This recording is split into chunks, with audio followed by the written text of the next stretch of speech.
Okay. Welcome, everyone. I have to speak into this because Westborough TV is covering us.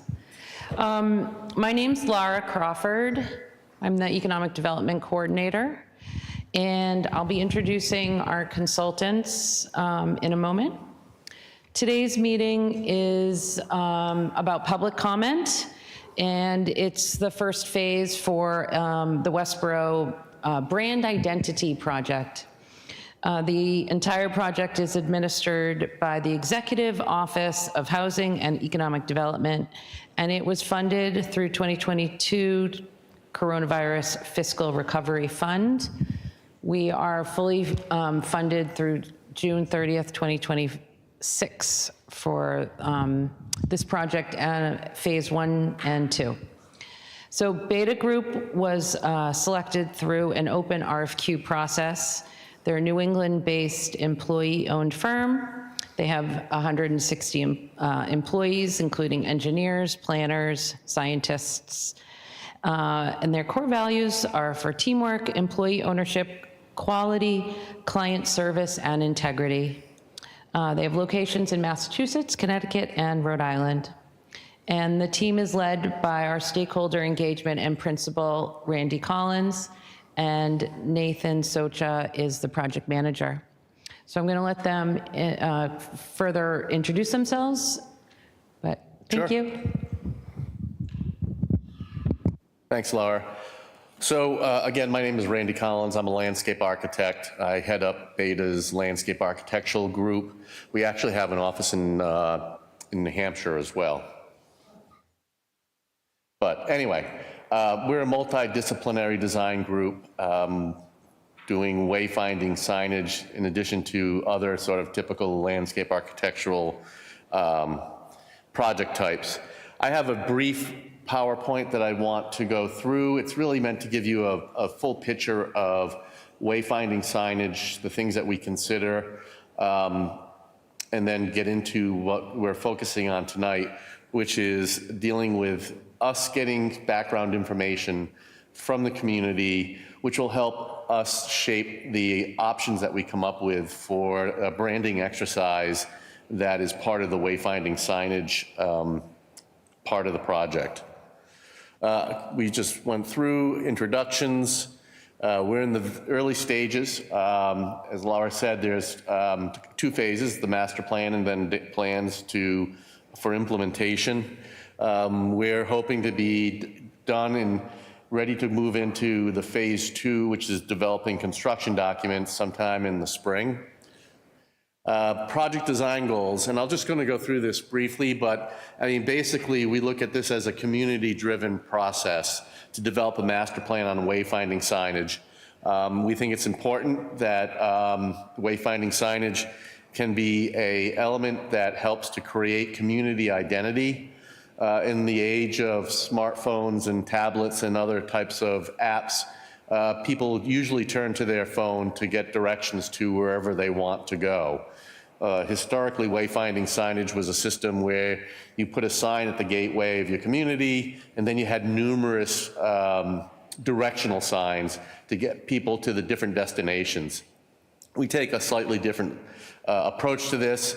We're building a system that is based on how people are navigating these days, but we think branding is an important component of that, creating a sense of community identity. And so the signage system is an opportunity to establish that community identity right at your gateways, and then be able to reinforce that as the motorists, whether they're residents or visitors, are traveling throughout the community. Also included is that enhanced navigation, so building upon the what people get on apps, having a consistent and integrated system, a system that can not only be an enhancement to the apps, but can be a standalone to a certain degree. Something that's sustainable and adaptable is important. What we're looking at today as far as the character of the community, the different destinations, and what the community feels like is going to be different in 20 years. And then have a phased implementation. So at the end of the master planning phase, we'll be doing cost estimating to be able to give the community a sense for what a wayfinding system will cost, and we could also help identify different phases for implementation. So understanding wayfinding signage. It's an organized set of signs, and I'm going to go through sort of that hierarchy of signs, but basically a series of signs that get people to where they want to be within your community. So that could be signage that is destinations for different villages or retail groupings, municipal properties. And part of what we want to talk about is some of the destinations that you feel are important that should be included, that provide a clear and consistent and aesthetically pleasing system that is deployed throughout the town. So if you think about it, it's back to what I was saying, is you've got your community, your town, and then we want to welcome motorists, travelers into your town, so we meet them at the gateways, at the municipal boundaries. And then those boundaries can sometimes also be villages or other districts. So for instance, the historic downtown could be another area, a district within the community that gets its own sort of gateway signage. And then there's the directional signage that guides you to your destination or helps you to navigate towards parking to get out and enjoy the downtown area. And then the destination signs themselves, the signage that alert you to where you're traveling to and give you a little bit of information about where you might be parking as well. So we start with an assessment, a needs assessment, and a lot of that is based on understanding the current conditions. And so there's two phases to that. The first phase is what is the branch that leads us to a branding exercise, and the other phase is a branch that leads us to understanding the wayfinding system that you have out there now. So that system is usually something that is been put out there by the DOT that gets you to different destinations, and is a system that we want to understand. There's a couple people in our office who will actually be doing a virtual travel around the roads of Westborough to get a sense for what signage currently exists. It'll also help inform some of the destinations that we might want to be including into the wayfinding signage.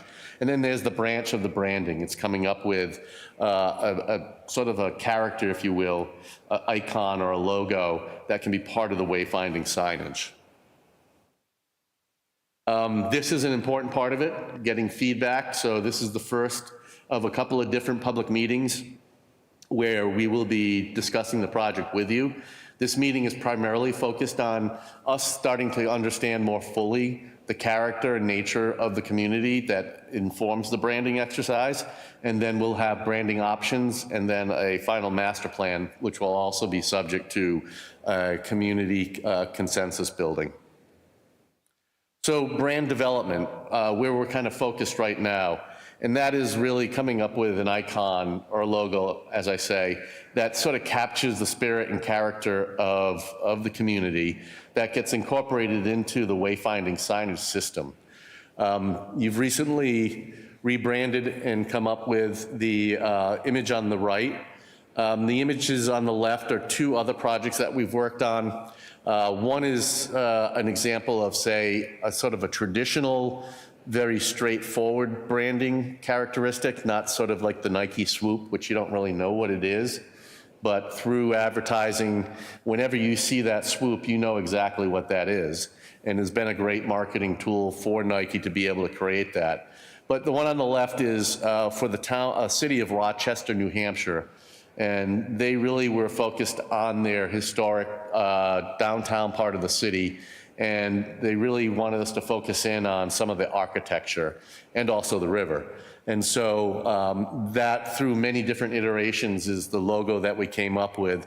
We also came up with, in the very early stages, a couple of logos that aren't so literal, that were a little more unique and, say, maybe not necessarily something identifiable, but maybe something that was an interpretation. They're also known as the Lilac City, so it was sort of an interpretation of that. And eventually they went to the image on the left. And then Groton, Connecticut. Really on this one is much more of the entire sign itself I look at as being sort of the brand. So the sign, the color of the sign, the orange bar in the bottom, the compass rose, that's in the middle, and the Explore More, which came out of a economic development work that they did a couple of years prior to hiring us for community-wide, that they came up with this Explore More, and the colors of the compass rose were incorporated into that marketing exercise. So we took and worked with their colors and Explore More and came up with the sign that you see.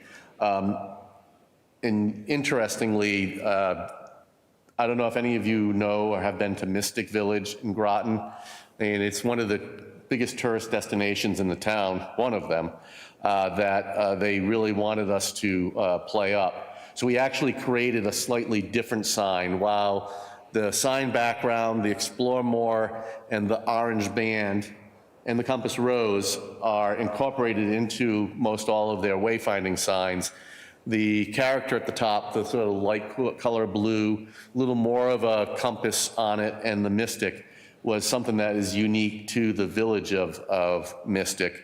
And part of the reason they wanted something that was somewhat unique to Mystic is that the village of Mystic is actually within two towns, town of Groton and the town of Stonington to the east. And they were really hoping that if Stonington did their own branding for their wayfinding signage, that they could pull out some of the features of this sign, primarily that part at the top, give them the flexibility to come up with their own system, but to be able to have something that can be related from either side of the municipal boundary. So that sign really, to me, is in and of itself is a really unique branding character, but it's all encapsulated within the entire sign. So one part of what we'll be doing is recommending location, the design and location for signs. So branding, if you think about maybe just the compass rose of the Mystic sign, or the Groton sign, or you think about the hillside and architecture in the Rochester sign, that's sort of the brand. But then there's the sign, the rest of the sign that the branding feature is within, and then the placement of those signs. And I'm going to talk a little bit about that in just a second. But we want to make sure that this signage system is not something that is overly burdening the signs, the community. And what I mean by that is a system that builds upon how people travel now using apps, as I mentioned earlier, and not overpopulating the community with a lot of signs, but enough signs to get you from point A to point B, with it being built upon the back of the way people are using apps, but also having the brand and the color, so that it starts to build a sense of recognition of the community throughout the roads and the routes that people travel. Then getting into the details of the design and looking at the shape of the sign, the size of the sign, whether or not you have multiple different signs at gateways depending on the number of cars that travel into those areas. So you might have like a primary, secondary, and tertiary sign at gateways. Looking at the readability of the sign, the letter size, the amount of information that's captured on the sign, and then also looking at how signs are read throughout all populations. So those with dyslexia don't sometimes have different needs. As you look at the font, the spacing, the colors, looking at the color of the font on top of the color of the sign background, all of that can play into the readability of all users. And then we'll be looking at coming up with budgets, so preparing an overall cost for the signage system, and then looking at how we can phase that system in, and then look at a cost-effective rollout, as well as the maintenance of the system and what that cost may be over the course of the lifespan of the signs. We'll want to capture a number of different destinations, so trails, whether it's the B-Walt Trail or other walks around the community, open space areas, and other town features. This is the part where I usually say the kinds of things that we look at for destinations from a wayfinding signage system is not necessarily all of the businesses within the downtown area or along Route 9, but municipal-owned properties, a lot of properties that are used for sporting events, other types of destinations, retail centers, districts or villages, only because that makes it a much more maintainable system. If you were looking at all the different stores in, say, a downtown area, they may change over time, and so then you'd have to consistently update the signage system. And so we're looking at getting to like the post office or major intersections or the historic boundaries of the downtown. And those types of things are where we'll focus the effort. And then speaking of the downtown, looking at, the streets that come in. So where do we want within the confines of the downtown, separate from the municipal boundary, where do we want to have some of the gateway signs into the downtown retail area? And then considering where people are coming from is important in selecting those locations as well. But the most important part of what we're trying to do tonight is to understand the important characteristics of the town, get a sense from your perspective what kinds of things we should be focusing on when we're looking at branding. And what I mean by that is what kinds of things support the history of downtown? What kind of characteristics are important to the community? Are there elements or people or features that we should really turn to when coming up with our branding options that we're going to present to you?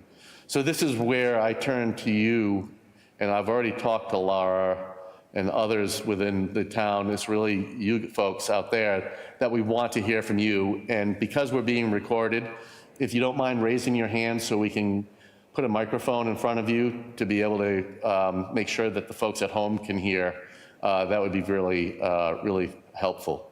So I'll ask a question. What kinds of places or features of the community, town-wide, are important to how you would define the character of Westborough to somebody from outside of New England? Who wants to go first? Hi, I'm Chris Allen. No. Hello, I'm Chris Allen, and I wrote The History of Westborough. And doing such, had a lot of research on what places are important. And I believe that emphasizing the fact that we are a town that started in 1717, and we're very proud of our heritage. And it's been growing and building, but we have some beautiful areas that are historic downtown with fascinating architecture, as well as important buildings such as the Blue Anchor Tavern, where the committees of correspondence conspired against the British. So we have various places that evoke the history, but Westborough itself is very progressive in its transportation and in its research. And transportation is one of the major things, and that's why I called my book On the Beaten Path, from the natives and the nipmunks who crisscrossed the center of the town to the crisscrossing of all the highways and With the roundabout being the center of that crisscross? Actually, no, the roundabout was superimposed on the center in 1929 or so. And that was the crossroads, first of the railroad in 1834, ran right through the middle of town. It was railroad and not trolley, or? We were 1834, a railroad, and that's why we became known for our manufacture, because many factories brought in resources from all over and also then sent out their products. So we had factories for sleighs, shoes, hats, bricks, a variety of factories. So we were never a sleepy little town. We were an industrial center from at least 1834 on. Who else wants to speak to the character or things that we should consider when thinking about branding? Sure. Hi, Michael Halley. I think Westborough has a lot of great outdoor activities. Lake Chauncey has a lot of things you can do over there. I think there's still boating and swimming, of course. There's lots of trails. It's just, I think if we could do a better job maybe connecting them, I think it's probably a long-term goal. But the downtown area, we all hope really continues to be very vibrant. But if you could connect all those, so I can come and hike and have lunch and maybe buy something on my way back home, kind of bring it all together. But I think the outdoor areas, like I said, are worth thinking about.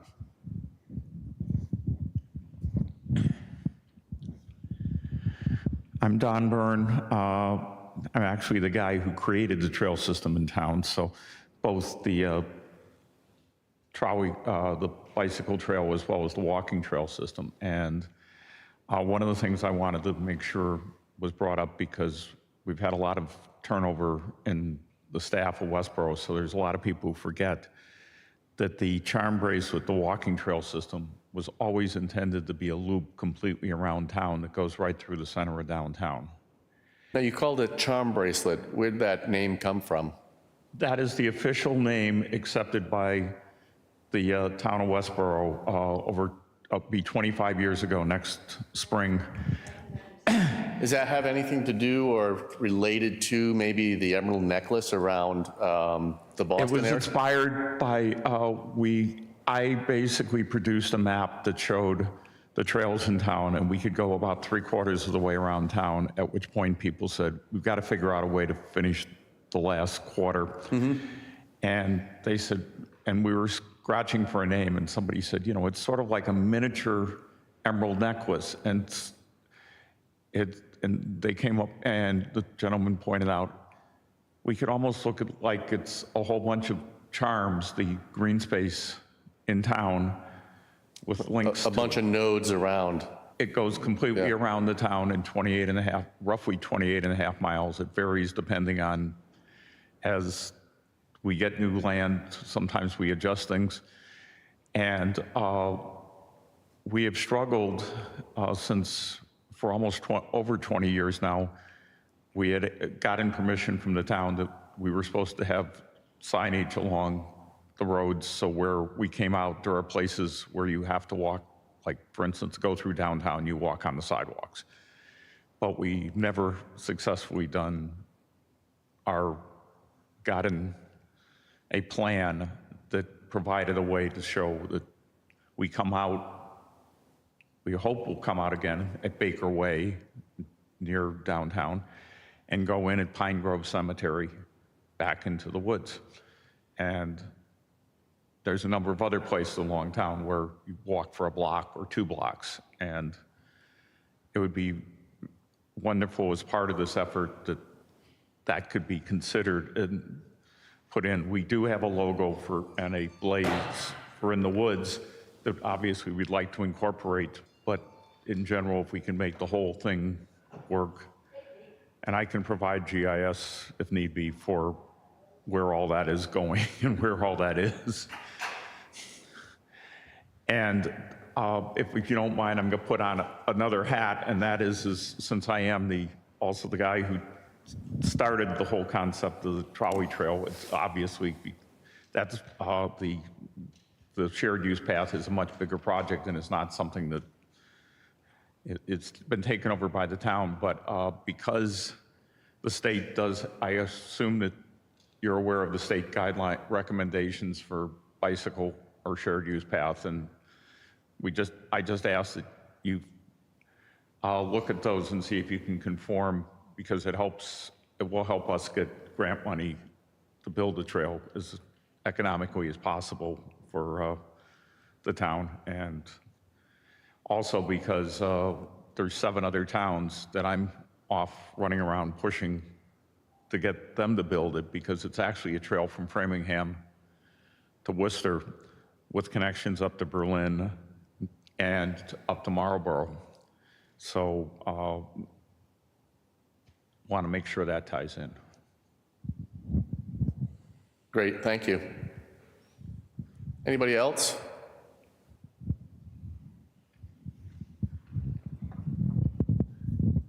My name is Pete Allen, and I just would say that my view of Westborough is that there really are 2 Westboroughs. There is the Westborough of Route 9 that is very much like Route 9 in Shrewsbury and Route 9 in Framingham or Natick, or it's like we all look the same. But I think the people who came to Westborough and fell in love with it are really the great open space. And as this gentleman indicated, it's the outdoor spaces that we have and the trails. I would certainly want to be branded much more towards the latter than the former. But again, it's really two very different Westboroughs. And perhaps if you are commuting on Route 9, you may only care about what's on Route 9, but those of us who live in the town very much would like to have branding, I think, that would reflect the open spaces and the trails and the history. If you have a visitor from outside of New England, where do you generally take them? Are there like destinations that you would make sure are on the highlight list? I can guess some of it's trails, but if you can be maybe a little bit more specific. Are there other open spaces? Are there restaurants? Are there farms or things like that that you might focus on? Or D, all the above? Well, one example that's very popular in town, and I tell people if they're asking me for a place to go, is to go to Mill Pond in town, and either to do, if you're wanting only a very short walk, go to Mill Pond School. If you want a long walk, go to Mill Road, and you walk along the pond. And if you're taking it, particularly if you have young kids, the great thing is if you do it right, in the summertime, you can continue over to Nurse Farm, which is not only an incredible amount of history because the nurses moved here because one of their great-great-great-great-grandmothers was the first witch killed in Salem during the trials, but also because they have an ice cream stand there. So you can hike right to the ice cream stand, have ice cream, and then hike back to your car. And have a really cool story to tell your kids. Yeah. And so there's some things like that that I think there's some others that are very good. Up where we have now protected the land up by Lake Chauncey, the fact that that's where I'm blanking out his name. I'm tired tonight. I had a long weekend. But basically, the gentleman who founded the current principles of the U.S. education system, is it Horace Mann, I think, was. He spoke on the steps of the state hospital there, and that's where he spelled out the U.S. education system, which became the system for the whole country. So we have some incredibly rich history that you can tie into some wonderful open space. And there's some great places, and we're expanding for more. We're still hoping to get some of the ones, even the Mill Pond School, people don't realize that when they were doing the Mill Pond School, they did an archaeological dig and found that some of the oldest human habitation in this area. And it was in part because the Indians would paddle down the rivers from the White Mountains and then up the Assabet River to Westborough. And they could walk about 3 miles and put in on a tributary and paddle into the Blackstone and go down to Narragansett Bay and the like. And that's all part of the rich history of the town that's tied to the trails and the open space.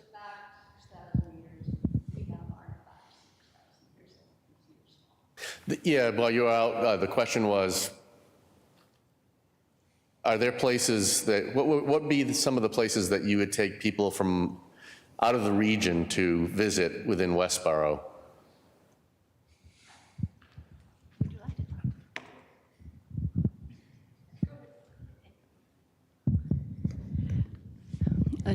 There's a lot of, well, first the open space and the trails. which are lovely. We have a 206 acres of open space that are preserved by the Westborough Community Land Trust.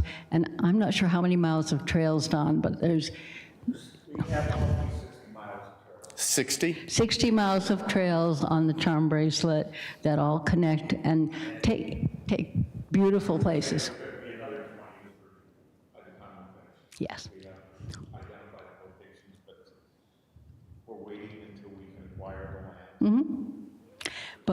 But one thing that's very active in town is an interest in keeping open space and keeping a balance of open space and having these lovely places. Lake Chauncey is very popular. The water, the lakes are important. Sandra Pond is our reservoir, but it also is a place for boating, and my kids love to fish there. And therefore, Mill Pond is also a man-made pond, but it is a boating place, a fishing place, ice fishing place, and has some wonderful birds and other types of animals there, as well as Sandra, Mill Pond, and Lake Chauncey particularly are the three. And Lake Chauncey is our town beach. It is the site of Nipmuc settlements 6,000 years ago, and there are a lot of artifacts there. So that water and ponds, I think, are an important part of Westborough's identity. Cultural destinations? Museums or working farms or that do interpretation? Anything else? Well, I would like to give anybody else a chance to talk, because I could talk all evening. Basically, the Historical Society is a museum. It's the home of William Sibley, S-I-B-L-E-Y, built in 1844, and he was a sleigh maker, like 9 other sleigh makers who had cottage industries at their home, in the sheds behind their homes. And William Sibley and his brother Frank produced 200 one-horse open sleighs a year.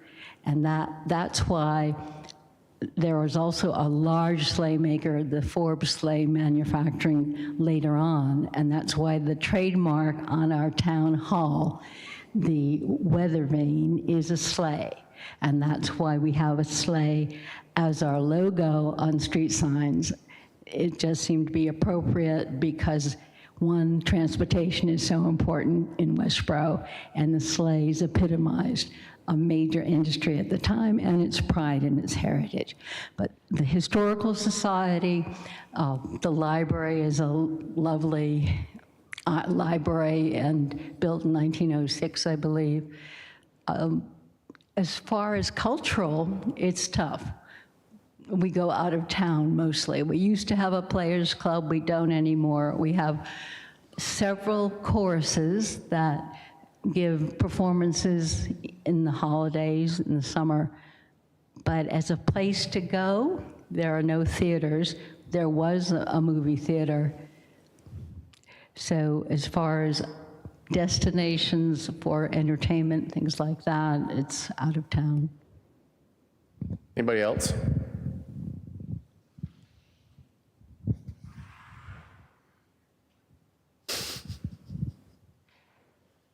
What else should we know about,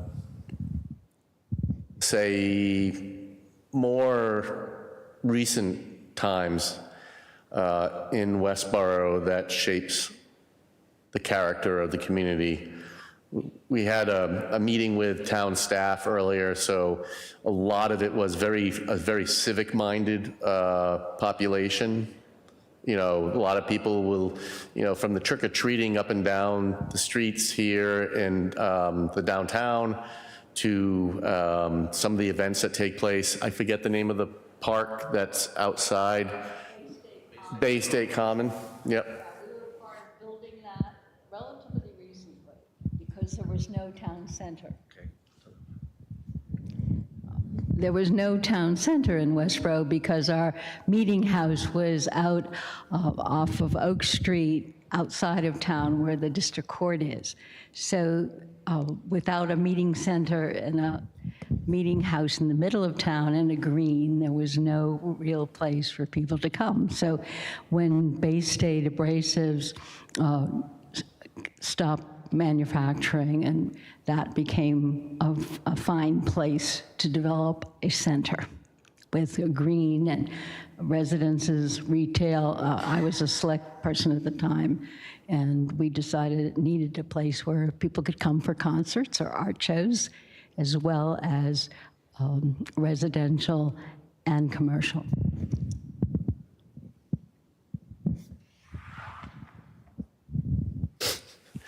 What else should we know? Where's the favorite restaurants in town? I'm asking that because I'm hungry, and after this meeting, I'm going to go get a bite to eat, so. But, I mean, as a destination for, like, are there regionally destination-oriented restaurants? I was actually thinking about this earlier today because I was on an AMC hike and somebody was asking, what do you send people to if you come to your town? The only thing I could come up with was Cold Harbor, the brewery, which actually worked because the guy was taking a class about brewing beer. So I hit that one. I would say the other places are probably Arturo's and Ted's and Harry's, which has been here forever and would be my favorite on the list. But it has gotten more diverse. There is a couple Korean restaurants, although Sapporo's the best one, closed. Is that the one that had the fire? No, Oh, okay. that was a Thai restaurant. Sorry. Yeah. You guys have been here. What do you go? Well, I'll throw in, since I had already mentioned Nurse Farm for ice cream, I'll throw in Yeoman's, which has been around forever and is considered one of the top ice cream stands in the state. It keeps getting recognized every time, the Globe or other people do stuff. I'll also throw in sort of an interesting one just to visit if they haven't visited it, and that's the Fish and Wildlife headquarters. The headquarters of Mass Wildlife is in Westborough, and it's a sustainable building with a beautiful lobby that includes trout swimming. Is it something that the public can visit just as a destination, a place to go? Yeah, it's a destination. You can go in and get information about wildlife and stuff about and state hunting regs and things. And it's a state office. Yeah, it's a LEED certified building. It's one of the first state buildings with LEED certified Right. energy conservation. Yeah, you guys have to, sorry, use the microphone. Sorry, it's one of the first buildings the state built. It was all LEED certified for the energy conservation. Do you know what level it was certified at? Silver or? Okay. Sorry, I don't remember that. That was a tough question. Really? Okay. This gentleman who was going to answer a couple of questions about where I should go for dinner tonight. Well, there's a few shops and restaurants in the downtown area. I can't promise you they'll be open when you leave here. But I think, some of those come and go. Some have been there for a good amount of time. South Street Diner, Central House can be a rowdy crowd. But, like I said, the downtown area has so much going for it. It just needs a little more pushing to kind of get the right stores, the right restaurants inside there. Certainly, we got a ton of chains on Route 9, again, depending what you're looking for. But I think there's some mom and pop-ish places downtown that are really worth trying to build some traffic to. One relatively new restaurant downtown on West Main Street is Cha-Cha and Bean.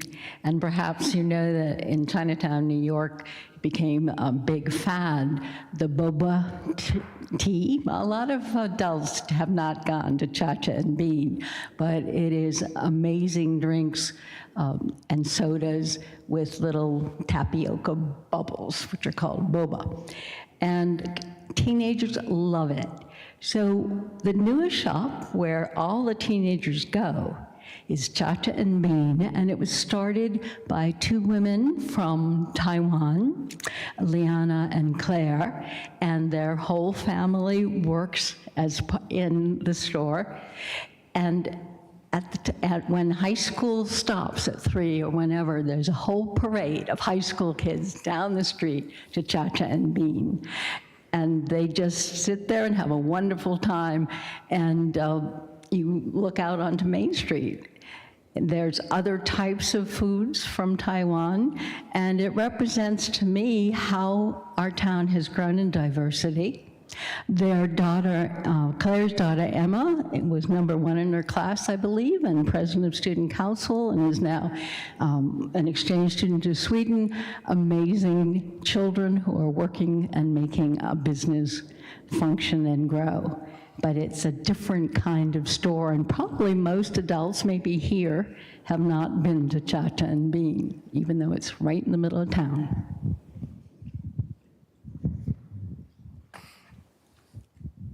Other things we should know, consider as we're coming up with some branding options.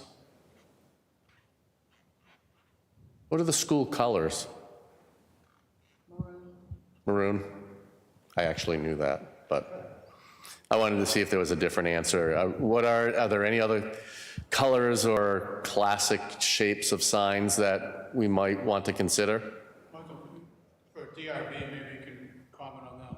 You're part of DRB, obviously.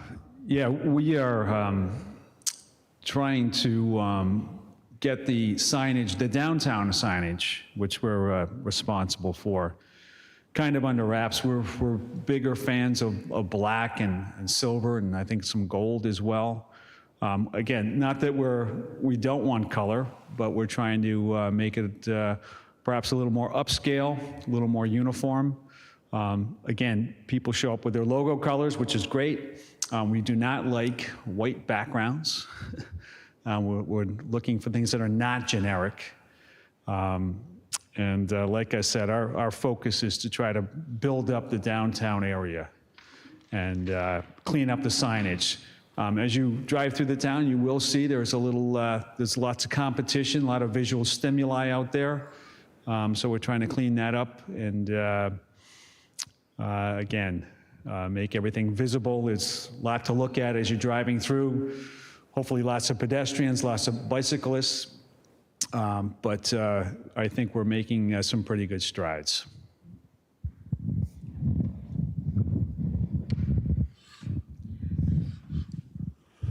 As far as colors and things, I think, at least I know that some people do not want Westborough to become another Wellesley or a highfalutin type place. We're grounded, we're a good Yankee village that I think is real and doesn't want to be glitzy, for instance. Want to be true and fair and solid. Upscale and authentic at the same time. Yeah, but not so upscale that people who were born here and grew up here feel isolated and Or can't becoming communicate. unfamiliar to them. Gentrified. For instance, I had lunch with our oldest citizen, Bunny Perrin, who's 103. I would talk to her also because she knows everything and is right up and very sharp and can give you a real sense that this town was a great many farms on the outskirts and factories in the middle, lots of little neighborhoods, wonderful architecture. But as far as signs go, I think we want something that isn't too old-fashioned, which I'm afraid the sleigh is, as is the logo of the Historical Society. And Is the sleigh the logo for the Historical Society as well? No, it's a completely logo. different. It's a logo for the town, but it reflects the history. Gotcha. And I think something more modern and up-to-date makes a lot of sense, somehow retaining the pride we have in our heritage. All good information.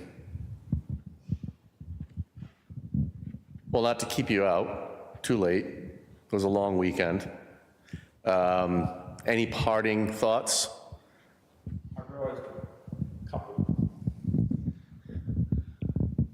I realized a couple points I should have made. I definitely want to reiterate what Peter said about there's Route 9 and then there's the rest of town, because I was one of the people who did a lot with open space, with the trails and other things, and there many people who are convinced that Westborough has zero open space. And I mean, these were state officials who came in and said, you probably have less than 1% open space in town. And I said, excuse me, we have over 15% protected. And they were like, what? And the other thing I wanted to, is it's not for today, but it's coming. There's some future other trail efforts that are happening. One, we are actually part of the borough's loop trail, which is a 33-mile loop that goes through Westborough, Northborough, Marlborough, and Southborough. And most people don't realize or think about the fact that there's a 33-mile loop trail you can hike right now. The charm bracelet is not complete and everywhere, but this one is. And people are doing that as a weekend hike. You can camp along it, or no? What? You can't camp along it, right? No. No, you can't camp, but there are people who stay at a motel in Marlborough or something.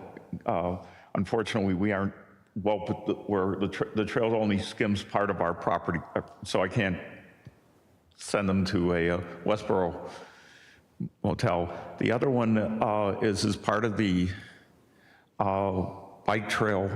We hope to put in a canoe launch at the earliest point where you can canoe the Assabet River. And because of other efforts that the state is doing to remove dams, it should be possible for you to actually relatively easily canoe all the way down to Egg Rock or to the Old North Bridge in Concord in the future. And we're putting it in where the bike trail will go across the river, and that is the point where you can canoe year-round from there down. So there are some other efforts that, well, are not necessarily relevant for day one, but hopefully will be thought of for part of the planning. Thank you for that. So with the holidays coming up, I think what will be, you keep your ears and eyes open to an upcoming meeting where we're going to be looking at options that we'll be developing for branding. And so, as I said earlier, there'll be 2 other public input meetings. One of them will be looking at the options, and the other one will be the master plan itself. We're going to do our own internal design, so that we have an internal design team that is made up of a couple of us landscape architects, Nate and I. There's Deb Howard, who's on the team as well. She's been working on signage with me for over 25 years. And then the director of marketing for the company is also part of that. And they'll be asked to do sort of their own independent research, most of it online. And then with the information that you've shared and their online research, will come up and develop a bunch of options, some very literal, some very out there possibly, and to be able to share them with you and hope to get some more feedback. So thanks for coming out.